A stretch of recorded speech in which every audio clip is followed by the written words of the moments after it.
Salut à tous, on se retrouve pour une vidéo débrief. En tout cas, on va essayer pour parler de ce match complètement dingue entre le Barça et l'Inter. Score 3 buts partout. Et c'est vrai que c'est n'importe quoi, honnêtement c'est n'importe quoi. Alors ce qu'il faut retenir, c'est que le Barça devra faire un résultat face au Bayern Munich, pas forcément gagner. Si jamais on fait un match nul et que l'Inter perd face au Bayern, on peut quand même se qualifier pour les huitièmes de finale, mais d'en arriver là, c'est quand même triste. Honnêtement, c'est pas normal et j'en peux plus, j'en peux plus. Je vous cache pas que c'est dur pour moi de vous faire une vidéo débrief comme les autres. C'est pas possible même, tout simplement. Je suis un fan du Barça, mais un fan absolu. J'aime beaucoup trop ce club et c'est pas possible de venir et de faire une analyse ou quoi. Là, on va essayer de parler. Je sais même pas de quoi je vais parler, mais en tout cas, on va essayer. Déjà, par rapport à la compo, on voit un 4-3 sur le papier, mais c'était un 3-4-3 et un 3-4-3 très spécial. On a vu que du coup, tu avais la défense à 3 quand le Barça avait le ballon, avec Marcos Alonso, Piqué, Eric Garcia. Et puis, tu avais donc la sentinelle Busquets juste devant eux. Encore devant, tu avais Sergio Roberto, Pedri et Gavi au milieu, les trois alignés. Et puis, la ligne de trois offensifs avec Dembélé, Lewandowski et Rafinha. Et honnêtement, j'ai plutôt bien aimé parce que là, on a vu que le latéral a eu un rôle important dans le jeu et c'est ce qui est important. Et puis on a vu que les ailiers étaient beaucoup plus participatifs. Ce que j'ai remarqué aussi, c'est que Dembélé était beaucoup plus libre que Rafinha. Rafinha était vraiment beaucoup collé à la ligne, beaucoup côté droit, alors que Dembélé, lui, il dézonnait énormément.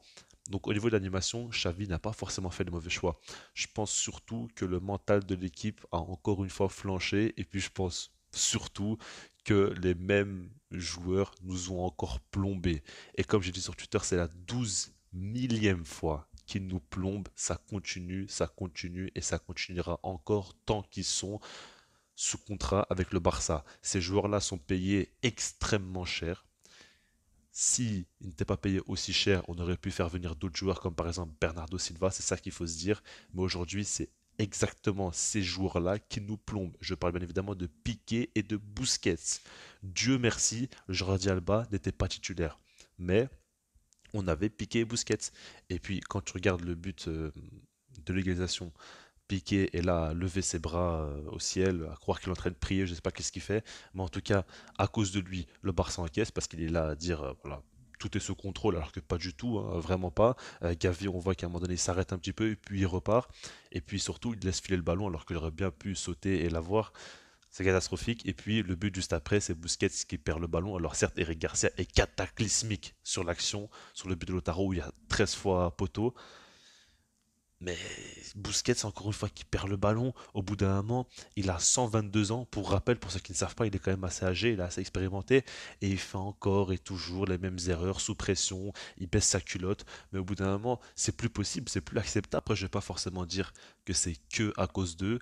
Quand on regarde, par exemple, Dembélé, c'est pas normal ce qu'il fait. Alors, il met son but et heureusement, ça faisait une éternité qu'il a pu marquer, mais l'action où il pouvait offrir l'assist à Ansu Fati et qui décide de crocheter et de tirer, c'est plus possible. Il avait déjà fait une fois, encore vous pouvez le comprendre, c'était pas un match aussi important, mais là, quand tu galères autant dans un match, quand tu sais que le match est extrêmement important pour la saison du Barça, pour Xavi, pour l'image du club, pour même l'économie du club aussi, comment tu peux faire ça? Je sais pas s'il se rend compte en fait de, de ce que l'action en elle-même peut représenter pour l'institution FC Barcelone. Je ne sais pas s'il se rend compte, mais ce gars-là, il faut le gifler, il faut le réveiller, parce que il fait le type qui a du caractère en criant sur les joueurs, en mettant des semelles ou je ne sais quoi, mais montre tout caractère en ayant un bon mental et devant le but en étant tout simplement, on va dire, je vais pas dire neutre, mais en ayant du sang-froid et en prenant les bonnes décisions.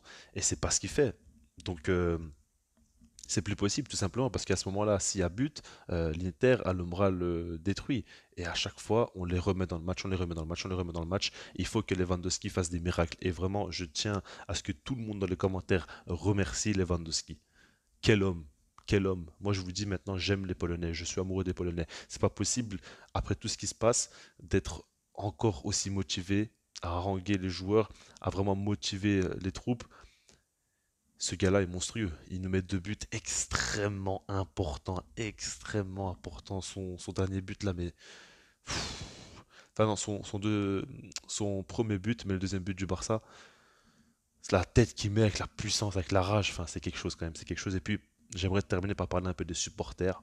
Pour moi, ils participent aussi au fait est que le Barça ne gagne pas, parce que c'est un public, je l'avais dit sur Twitter, hein, mais c'est pas normal qu'on ait donc 100 000 personnes au Camp Nou, on a 100 000 supporters, et ils ne font aucun bruit quand le Barça est en train de perdre. À chaque fois qu'on est en train de perdre, ils font aucun bruit. En fait, ils font du bruit que quand il y a un petit pont où là, tout le monde s'excite alors qu'on s'en fout des petits ponts. Là, ce match-là, on doit le gagner et c'est tout. On s'en fout du spectacle.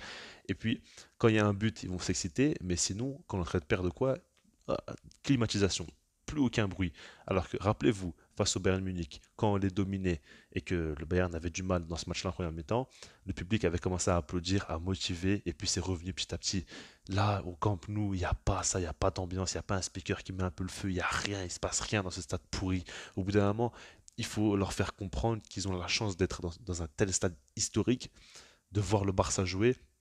Il faut les motiver, il faut comprendre que c'est ça qui va motiver les joueurs. On sait très bien que mentalement ils sont très faibles, mais du coup, si le public peut le soutenir, ça va faire énormément de bien. Mais ça, ils n'arrivent pas à le comprendre. Et pour moi, le club est en faute de ne pas organiser les choses pour qu'il y ait une meilleure ambiance, avoir encore plus de chants, avoir encore plus d'idées, un meilleur speaker ou quoi, je ne comprends pas comment c'est possible. Mais en tout cas, voilà, je vais essayer de faire une vidéo demain où je vais un peu plus expliquer qu'est-ce qui va pas au Barça, mais en tout cas, pour l'instant, c'est trop à chaud, c'est trop compliqué de faire une analyse. Je vous laisse là-dessus, et puis sinon, moi, je vous dis peace.